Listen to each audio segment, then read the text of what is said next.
ಅನುದಿನ ಅನುಕ್ಷಣ ಮನೆಯಲ್ಲೂ ಕಲಿಯೋಣ, ಕಲಿಕೆಯ ಹೊಸ ಹಾದಿಯಲಿ ಜೊತೆಗೂಡಿ ಹೆಜ್ಜೆಯ ಹಾಕೋಣ, ಸಂತಸದಿ ಕಲಿಯೋಣ ನಮ್ಮ ಹೆಮ್ಮೆಯ ಈ ಕ್ಲಾಸಿನಲ್ಲಿ.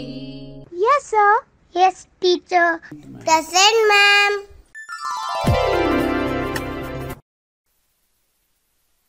अस्सलामु अलैकुम वरहमतुल्लाहि वबरकातुहू। संवेदा सोशल साइंस वीडियो क्लास में मैं सबसे पहले 10वीं जमात के तमाम तुलबा का इस्तकबाल करता हूँ। बच्चों, सबक शुरू करने से पहले मैं आपसे कुछ सवालात पूछूंगा। आप इन सवालात को सुने और इन सवालात के जवाबात देने की कोशिश करें। तो चलिए अब हम सवालात की तरफ बढ़ते हैं। सबसे पहले जो सवाल है आपके लिए, जलियांवाला बाग का हादसा कब रोनुमा हुआ? आपने इस सवाल के बारे में जलियांवाला बाग के हादसे के ताल्लुक से पिछले असबाक में आपने इसका मुतालिया किया है। क्या आपको याद है? हाँ, बिल्कुल सही जवाब दिया है आपने। इसका जवाब है सन 1919। तो जलियांवाला बाग का हादसा सन 1919 को रोनुमा हुआ। अब हम दूसरे सवाल की तरफ बढ़ते हैं। ये रहा आपके लिए दूसरा सवाल, हिंदुस्तान छोड़ दो तहरीक कब शुरू हुई? जिसको हम अंग्रेजी में क्विट इंडिया मूवमेंट कहते हैं, ये तहरीक कब शुरू हुई ये आपको बताना है। जी हाँ, बिल्कुल सही जवाब। तो इसका जवाब है सन 1942। सन 1942 में हिंदुस्तान छोड़ दो तहरीक का आगाज हुआ।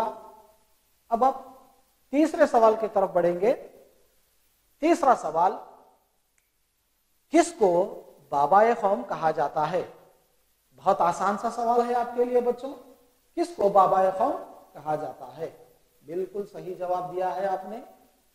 बहुत ही सही तौर तरीके से आप जवाब दे रहे हैं। इसका सही जवाब है महात्मा गांधी जी। तो महात्मा गांधी जी को हम बाबाए कौम, फादर ऑफ द नेशन कहते हैं। अब हम चौथे सवाल की तरफ बढ़ते हैं। आजादी के बाद हिंदुस्तान को कौन कौन सी दुश्वारियां पेश आई? बच्चों, हम जानते हैं सन 15 अगस्त 1947 को हमारा मुल्क आजाद हुआ। आजाद होने के बाद हमारे मुल्क पर कौन कौन सी, आजादी के बाद कौन कौन से दुश्वारियां पेश आई? क्या आप जानते हैं? नहीं? तो चलिए आज हम तारीख का 9वां सबक, जिसका नाम आजादी के बाद का हिंदुस्तान, उसके ताल्लुक से, इस सबक के ताल्लुक से आज हम मालूमात हासिल करेंगे। बच्चों, आज हम इस सबक का पहला हिस्से का मुतालिया करेंगे, पहले हिस्से के ताल्लुक से पढ़ेंगे। तो आज की इस पहली क्लास में, यानी आज की इस पहली वीडियो क्लास में हम किन किन नुकात पर मालूमात हासिल करेंगे, कौन कौन सी चीजों के बारे में पढ़ेंगे, एक मर्तबा हम देख लेते हैं। सबसे पहले आज की इस वीडियो क्लास में हम हिंदुस्तान की आजादी और हुकूमत की तश्कील, हिंदुस्तान कब आजाद हुआ और हुकूमत किस तरीके से तश्कील हुई, उसके ताल्लुक से मालूमात हासिल करेंगे। फिर इसके बाद तकसीम हिंदुस्तान और इसके असरात, हिंदुस्तान किस तरीके से तकसीम हुआ और तकसीम होने के बाद जब बंटवारा हुआ तो उसके क्या असरात मुरतब हुए, उसके ताल्लुक से भी मालूमात हासिल करेंगे। तीसरे नंबर पर मजहबी फसादात, इसके ताल्लुक से मालूमात हासिल करेंगे। चौथे और आखिरी हिस्से में हम पनाह गजीनों के मसाइल के ताल्लुक से मालूमात हासिल करेंगे। तो इस तरीके से बच्चों, आज की इस वीडियो क्लास में, इस पहले हिस्से में हम इन तमाम नुकात के बारे में मुतालिया करेंगे। क्या आप तैयार हैं? तो चलिए अब हम सबक को आगे बढ़ाते हुए अब हम पढ़ेंगे हिंदुस्तान की आजादी और हुकूमत की तश्कील। तो सबसे पहले बच्चों, हमारा मुल्क 15 अगस्त 1947 को आजाद हुआ, ये हम तमाम जानते हैं। जैसे ही हमारा मुल्क आजाद हुआ, इसके साथ साथ मुल्क का बंटवारा भी हुआ, एक नया मुल्क का वजूद हुआ। वो मुल्क कौन सा है? आप देखें, आप ये नक्शा देख रहे हैं, इस नक्शे में आप हिंदुस्तान को देख रहे हैं, इंडिया को देख रहे हैं। एक तरफ वेस्ट पाकिस्तान जिसको हम, एक तरफ ईस्ट पाकिस्तान जिसको हम मशरकी पाकिस्तान कहते हैं। तो ये मुल्क वजूद में आया। तो कहने का मतलब क्या है, हिंदुस्तान के साथ एक नया मुल्क वजूद आया जिसको हम पाकिस्तान कहते हैं। आज जो ईस्ट पाकिस्तान है, जो मशरकी पाकिस्तान है, आज बांग्लादेश के नाम से हम उसको जानते हैं, पहचानते हैं। تو جب ملک کا بٹوارا ہوا، آپ دیکھ رہے ہیں ویسٹ پاکستان جس کو ہم مغربی پاکستان کہتے ہیں، ایک طرف ایسٹ پاکستان جس کو ہم مشرقی پاکستان کہتے ہیں، جو آج بنگلہ دیش کے نام سے ہم جانتے ہیں۔ اب ہم جب دیکھیں گے، جب ملک کا بٹوارا ہو گیا، ملک کا جب تقسیم ہو گیا، ہمارا ملک آزاد ہو گیا، تو اس وقت ہمارے ملک میں ایک عارضی حکومت کی تشکیل ہوئی، عارضی حکومت بنائی گئی۔ اب اس وقت تمام نے جواہر لال نہرو کو منتخب کیا۔ جواہر لال نہرو ہندوستان کے پہلے وزیر اعظم کی حیثیت سے انہوں نے حلف لیا، وہ وزیر اعظم بنے۔ اب آپ ان کی تصویر بھی دیکھ رہے ہیں، جواہر لال نہرو کی تصویر۔ اس کے ساتھ ساتھ کیونکہ ہمارے ملک میں ایک عارضی حکومت تھی، اس کی نگرانی کرنے کے لیے لارڈ ماؤنٹ بیٹن کو پہلے گورنر کی حیثیت سے وہ ہندوستان میں رہے، تو لارڈ ماؤنٹ بیٹن آزاد ہندوستان کے پہلے گورنر جنرل بنے رہے۔ بچوں، تو اس طریقے سے حکومت تو قائم ہو گئی۔ اب تقسیم ہند کے بعد جب ہندوستان کا بٹوارا ہوا تو اس سے کافی سارے اس کے اثرات ہم پر پڑے، ہمارے ملک پر پڑے، کافی ساری دشواریاں پیش ہوئی، رونما ہوئی۔ اب ہم ان کو ایک کے بعد ایک پڑھیں گے۔ چلیے اب ہم دیکھتے ہیں سب سے پہلے مذہبی فسادات۔ ملک کی تقسیم سے نئے نئے دشواریاں پیدا ہوئے، جن میں سب سے اہم جو تھا وہ مذہبی فسادات۔ ملک کی تقسیم کی وجہ سے ملک بھر میں مذہبی فسادات بھڑک اٹھے، یعنی جیسے ہی بٹوارا ہونا تھا تو ملک بھر میں ہر طرف مذہبی فسادات، لوگ ایک دوسرے کی جان کے پیاسے بن گئے تھے، ایک دوسرے پر حملہ کرنے پر اتر آئے تھے، تو جس کی وجہ سے کافی جانی و مالی نقصان ہوا۔ تو پہلا جو ہمارا جو اثر ہوا اس ملک پر تقسیم ہند کی وجہ سے تو وہ تھا مذہبی فسادات۔ اب تصویروں میں دیکھ رہے ہیں کس طریقے سے لوگ جائیداد کو، گاڑیوں کو، مکانوں کو، انسانوں کو بلا تفریق، ہر ایک مذہب کا انسان دوسرے مذہب کے انسان کو مارنے پر اتار آ گیا تھا۔ تو مذہبی فسادات سے کافی جانی و مالی نقصان اٹھانا پڑا۔ اب دیکھ رہے ہیں یہ دوسری تصویر آئی ہے۔ اب دیکھیں کس طریقے سے گھروں کو نقصان پہنچایا جا رہا ہے۔ تو یہ آزادی کے بعد آنے والی دشواریاں تھیں۔ پھر اس کے بعد دوسرے نمبر پر دیسی حکومتوں کا اتحاد۔ جو دوسرا جو دشواری تھی وہ دیسی حکومتوں کا اتحاد۔ جب ہمارا ملک آزاد ہو گیا اس وقت ہمارے ملک میں 565 دیسی ریاستیں تھیں، لوکل کنگڈمز، لوکل اسٹیٹس جس کو ہم کہہ سکتے ہیں، یہ دیسی ریاستیں تھیں۔ ان دیسی ریاستوں کو ہندوستان یا ہند یونین میں ضم کرنا ایک بہت بڑا چیلنج تھا، یہ ایک بہت بڑا کام تھا، تو یہ بھی ایک ہمارے لیے دشواری تھی۔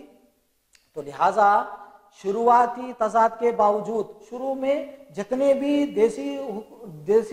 دیسی جو ریاستیں تھیں ان کے حکمرانوں نے شروعات میں تضاد کیا، لیکن بعد میں ان تمام ریاستوں کو ضم کر لیا گیا۔ لیکن صرف 3 ریاستیں ایسی تھیں، بچوں یہ یاد رکھنا ہے آپ کو، یہ 3 ریاستیں ایسی تھیں جو ہند یونین میں ضم کرنے سے انکار کر دیا۔ اب دیکھیں گے وہ 3 ریاستیں کون کون سی۔ آپ دیکھ رہے ہیں پہلا کشمیر، یہ 3 ریاستیں جو میں کہہ رہا ہوں، یہ 3 ریاستیں ایسی تھیں جو ہندوستان میں ضم ہونے سے صاف انکار کر دی، انہوں نے بہت آ کر جو ہے تضاد کیا۔ پہلا۔ دوسرا جوناگڑھ، پہلا کشمیر، دوسرا جوناگڑھ، اور تیسری ریاست تھی حیدرآباد۔ یہ 3 ریاستیں ایسی تھیں جو ہندوستان میں ضم ہونے سے انکار کر دی۔ تو اب ان 3 ریاستوں کو ہند یونین میں ضم کرنا، ملانا، یہ بھی ایک بہت بڑی دشواری تھی، ایک بہت بڑا چیلنج تھا۔ آپ نقشے میں دیکھ رہے ہیں جموں کشمیر کا نقشہ ہے۔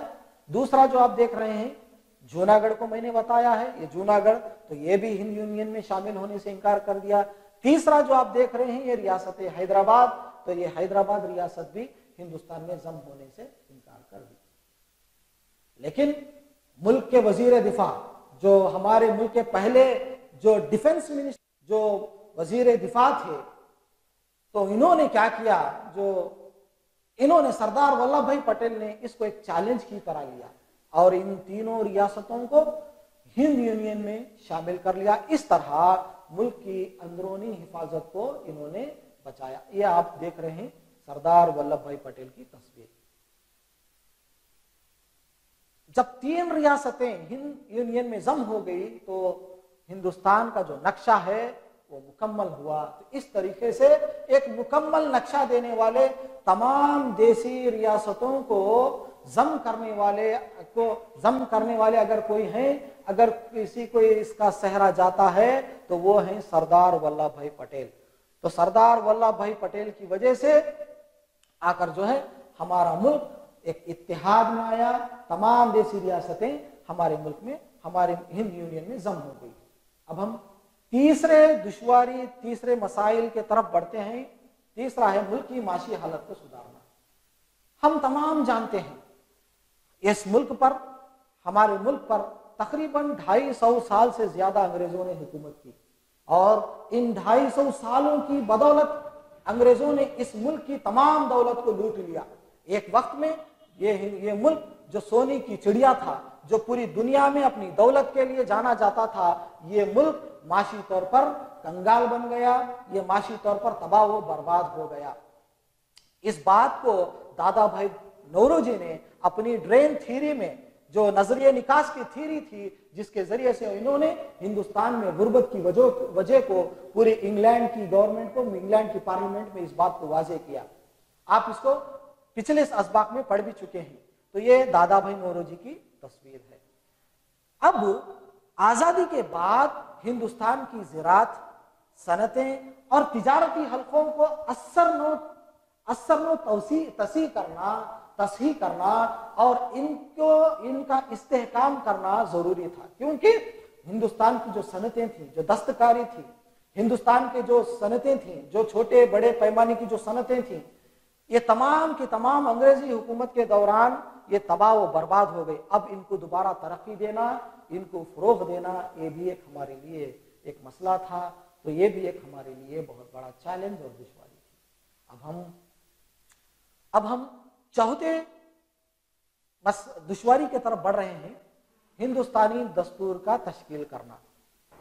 जब हमारे मुल्क में अंग्रेज थे तो उन्होंने इस मुल्क पर वो क़ानून जारी कर रखे थे जिनकी वजह से वो क़ानून उनको मददगार थे। उनके मुताबिक अंग्रेजों ने अपनी सहूलियात के मुताबिक इस मुल्क में कानून नाफिज किया था, वही कानून था। आजादी के बाद उन कानून को, उस दस्तूर को जारी करना इस मुल्क में ये नामुनासिब था। तो इस वजह से अब हिंदुस्तान का अपना दस्तूर का तश्कील करना बेहद अहम मसला था, इसको करना था। हिंदुस्तान को सियासी और तंजीमी एतबार से कानून के जरिए पायदार बनाना, ये भी एक हमारे सामने बहुत बड़ा मसला था, बहुत बड़ा चैलेंज था। अब हम आगे देखेंगे, हिंदुस्तान में जमहूरी निजाम की हुकूमत को कायम करना भी एक मसला था, क्योंकि हमारे मुल्क में जमहूरियत को कायम करना, हमारे मुल्क में कोई विरासती ओहदा ना हो, यहाँ पर लोगों की हुकूमत को कायम करना, ये भी एक आकर जो है मसला था। अब आप देख रहे हैं डॉक्टर बी.आर. अम्बेडकर, जिन्होंने हिंदुस्तान के दस्तूर को मुरतब किया, जो हिंदुस्तानी दस्तूर के मुअम्मर कहलाते हैं, डॉक्टर बी.आर. अम्बेडकर ने इस इदारत में तश्कील शुदा दस्तूर मसौदा मुरतब कमेटी ने हिंदुस्तान के लिए एक मखसूस दस्तूर की तश्कील की।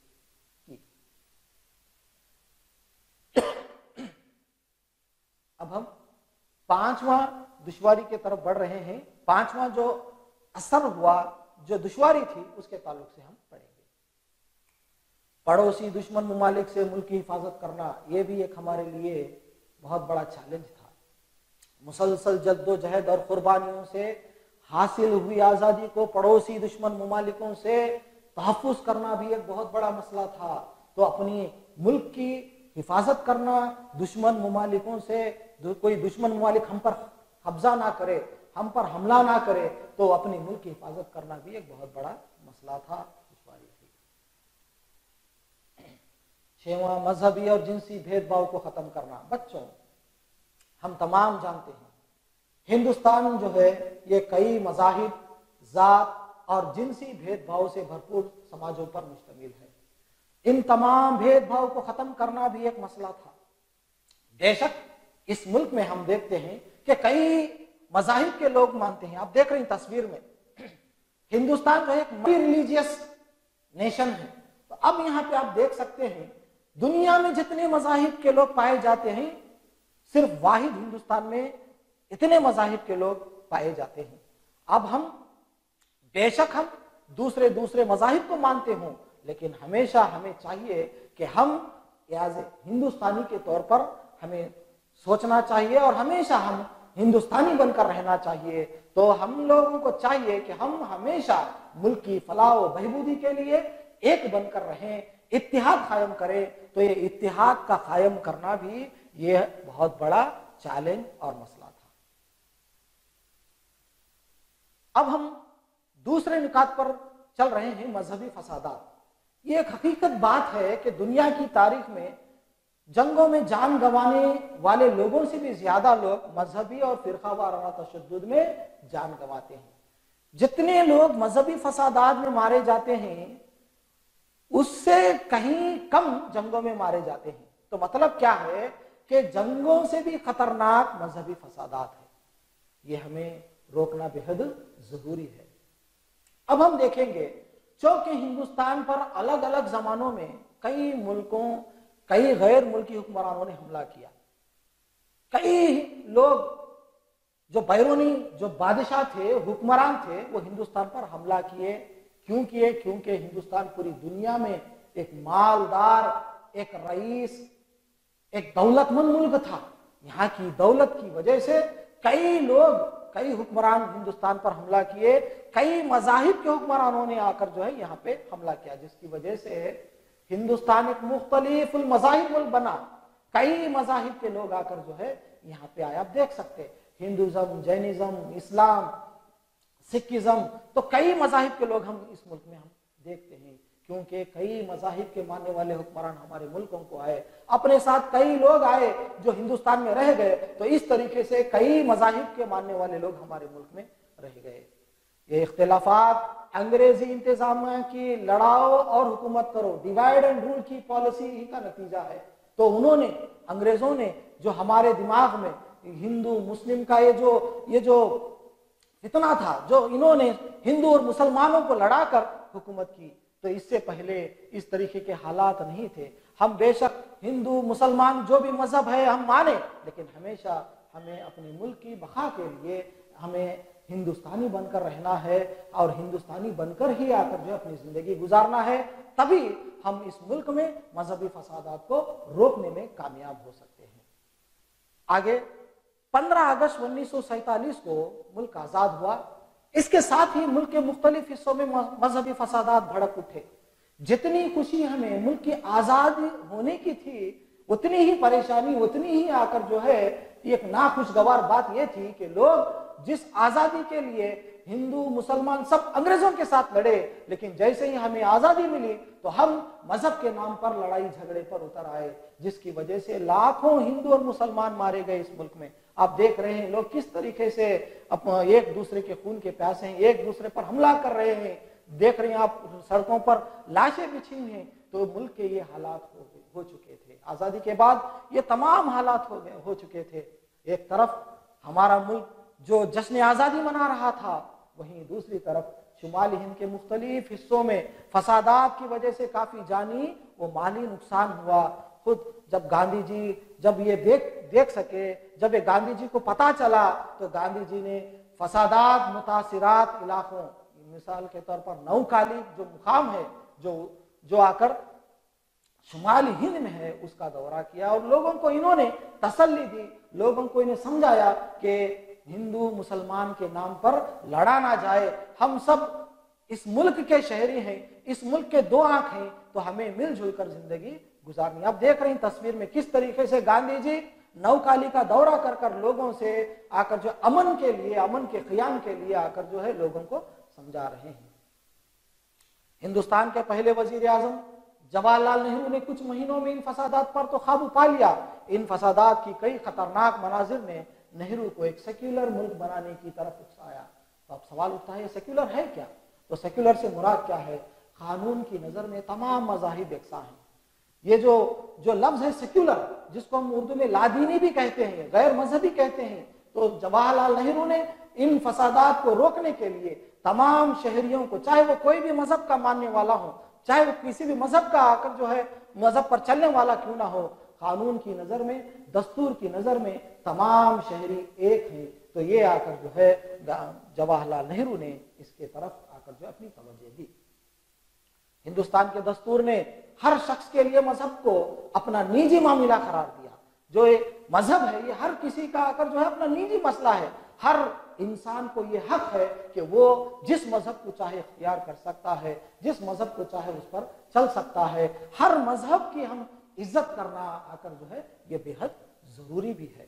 بے شک ہم اس ملک میں رہنے والے الگ الگ مذاہب کو مانتے ہیں، لیکن ہمیں یہ یاد رکھنا چاہیے اس ملک میں اگر امن رکھنا ہے، اس ملک کی بقا ہونی ہے، اس ملک کی ترقی کرنا ہے، تو ہمیں تمام لوگوں کو ایک ہونا ہے. تمام کو آ کر جو ہے ایک شہری بن کر رہنا ہے، وہ ہے ہندوستانی.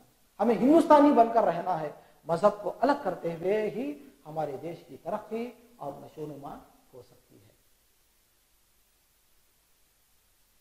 سن 1947 کی آزادی کے موقع پر کئی لاکھ لوگ ہندوستان اور پاکستان کے درمیان اپنی اگلی زندگی میں مصروف ہو گئے. اب ہم پناہ گزینوں کے مسائل کی طرف بڑھ رہے ہیں. سن 1947 کو ہمارا ملک تو آزاد ہو گیا، لیکن کئی لاکھ لوگ جو تھے وہ ہندوستان سے پاکستان گئے اور پاکستان سے ہندوستان کو آئے اپنی اگلی زندگی کی تلاش میں. لوگ اپنے آبا و اجداد کے علاقوں کو چھوڑ کر، اپنی زمین کو، جائیداد کو چھوڑ چھاڑ کر اپنے مذہبی ممالک کی طرف، اپنی مذہبی علاقوں کی طرف بڑھنے لگے. تو اس طریقے سے ملک کے حالات ہو گئے. آپ تصویر میں دیکھ رہے ہیں کس طریقے سے لوگ اپنے آبائی وطن کو، اپنے آبا و اجداد کے علاقوں کو چھوڑ کر، اپنے آبا و اجداد کی جائیداد ان کو چھوڑ کر ایک ملک سے دوسرے ملک کی طرف اپنی اگلی زندگی کے سفر کے لیے نکل گئے. تو اس طریقے کی دشواریاں، اس طریقے کی پریشانیاں ہندوستان آزاد ہونے کے بعد ہمارے ملک میں رونما ہوئی. آپ دیکھ رہے ہیں کس طریقے کے یہ تصویریں ہیں. یہ تصویریں ہمیں بتا رہی ہیں کہ لوگ کتنے پریشان تھے اس وقت کے، کن کن حالات سے وہ لوگ گزرے، کیا حالات تھے اس وقت کے. اب پارٹیشن آف انڈیا، اگست 14 1947 کو آپ یہ دیکھ رہے ہیں کس طریقے سے لوگ پریشان حال ہیں. تو اس طریقے کے حالات ہمارے ملک میں تھے.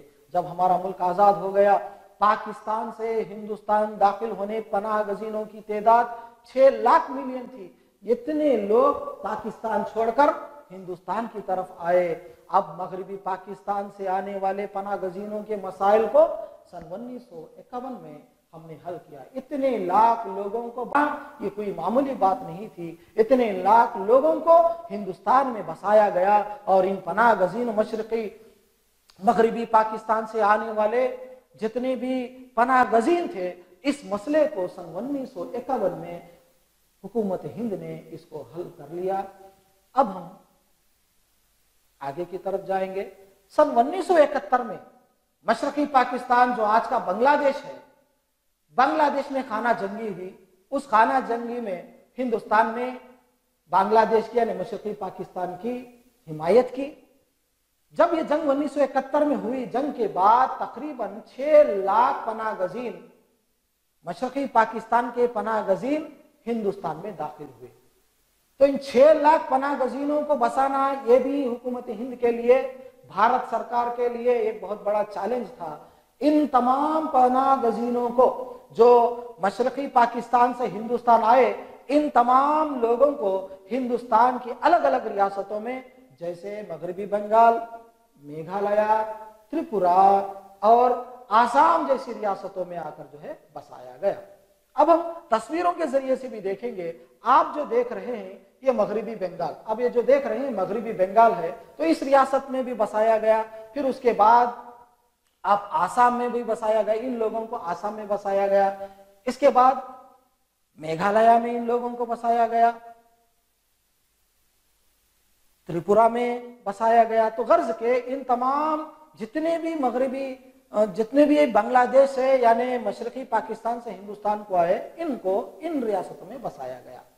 इसके साथ साथ तिब्बती पनाह गजीनों के मसाइल तकरीबन एक अंदाजे के मुताबिक 1,20,000 तिब्बती लोग हिंदुस्तान में दाखिल हुए। इन तिब्बती लोगों को भी सन 1960 में मैसूर जिले के बेलगोपे नामी मुकाम पर बसाया गया। अब आप देख रहे हैं मैसूर का नक्शा है। इन 1 लाख से ज्यादा तिब्बती पनाह गजीनों को सन 1960 में मैसूर जिले के बेलगोपे में इनको बसाया गया। ना सिर्फ इतना बल्कि इनकी फलाह व बहबूदी के लिए हुकूमत ने 3000 एकड़ जमीन भी इनको मंजूरी भी दी।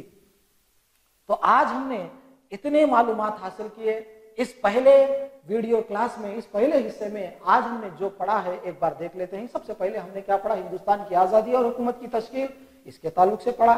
दूसरे नंबर पर तकसीम हिंदुस्तान और इसके असरात के ताल्लुक से हमने पढ़ा। तीसरा मजहबी फसादात के ताल्लुक से पढ़ा। और चौथा हमने पनाह गजीनों के मसाइल। तो हमने इतने नुकात, इन तमाम नुकात के ताल्लुक से आज की इस वीडियो क्लास में पढ़ा। बच्चों, अब मैं आपसे इन नुकात के ताल्लुक से कुछ सवालात पूछूंगा। क्या आप तैयार हैं? तो चलिए अब हम सवालात की तरफ, मुहासिबे की तरफ बढ़ते हैं। तो अब देखेंगे सबसे पहला सवाल जो है आपके लिए, हिंदुस्तान के पहले वजीर आजम डैश थे। आपको बताना है हिंदुस्तान के पहले वजीर आजम कौन थे। बहुत आसान सा सवाल है। हाँ, बिल्कुल सही जवाब है। इसका जवाब है जवाहरलाल नेहरू। अब हम दूसरे सवाल की तरफ बढ़ते हैं। आजादी के वक्त हिंदुस्तान में कुल डैश देशी रियासतें थी। कुल कितनी रियासतें थी? बिल्कुल सही जवाब है, हमारे मुल्क में कुल 565 देशी रियासतें थी, जिसको सरदार वल्लभ भाई पटेल ने बड़ी मशक्कत के साथ, बड़ी मेहनत के साथ हिंदुस्तान में जम किया। तीसरा सवाल आपके लिए, हिंदुस्तान के पहले वजीर दिफा डैश थे। बहुत आसान सा जवाब है। इसका जवाब है सरदार वल्लभ भाई पटेल हिंदुस्तान के पहले वजीर दिफा थे। चौथा, तिब्बती पनाह गजीनों को मैसूर जिले के डैश मुकाम पर बसाया गया। अभी हमने पढ़ा है, इसका जवाब है बेलगोपे। बेलगोपे में बसाया गया। अब घर पर काम, कुछ सवालात में दूंगा, आप इन सवालात के जवाबात लिखें और अपने मुअल्लिम या उस्ताद को बताकर इन जवाबात की इस्लाह करवाएं। सबसे पहले, आजादी के बाद हिंदुस्तान को दरपेश आने वाले मसाइल कौन कौन से थे, ये आपको जवाब लिखना है।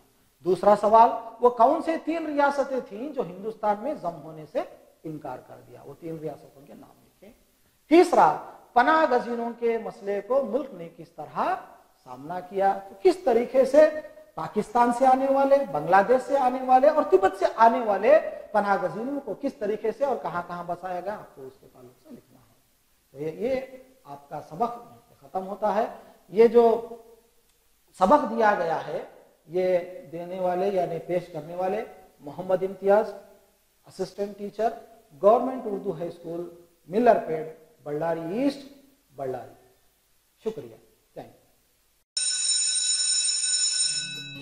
ಅನುದಿನ ಅನುಕ್ಷಣ ಮನೆಯಲ್ಲೂ ಕಲಿಯೋಣ, ಕಲಿಕೆಯ ಹೊಸ ಹಾದಿಯಲಿ ಜೊತೆಗೂಡಿ ಹೆಜ್ಜೆಯ ಹಾಕೋಣ, ಸಂತಸದಿ ಕಲಿಯೋಣ ನಮ್ಮ ಹೆಮ್ಮೆಯ ಈ ಕ್ಲಾಸಿನಲ್ಲಿ. Yes, sir. Yes, teacher. Present, ma'am.